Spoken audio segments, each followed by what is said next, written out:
So, mini. So, if you will open, this will be like this. There will be the instruction. No, this is the parts. Oh. Yeah. To make it? Come on and experience. It's like that. And then, where's the instruction? There's no instruction. There's no instruction. No, it's inside, I think. If you will going to open it, can you show it to me? It's too small for you.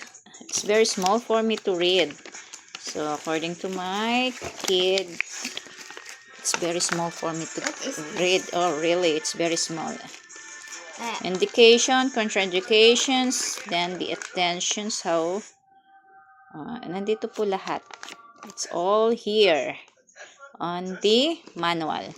So, this is the parts. This one is for the wet. Can you read for what is this? It's suitable for massaging neck, spine, or Achilles tendons. Tendons. Tendon. And what else? What about this one? Suitable for relaxing and shaping all parts of massage muscles. Massage. What about this one? Suitable for deep tissue such as meridian, joints, palms, soles, etc. Oh, so there is also the charger, the Type C. And then the massage gun. Can you start it, anak? I don't know. Okay, this one we're going to start. Massage gun, what's wrong? So, can you operate this one, princess? Where's the plug? Her Here. phone.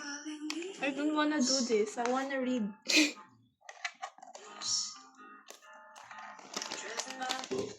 There we go. Can you start? Here, there's a button in the back. Where's it? Not working. I think you need to charge it. You need to charge muna.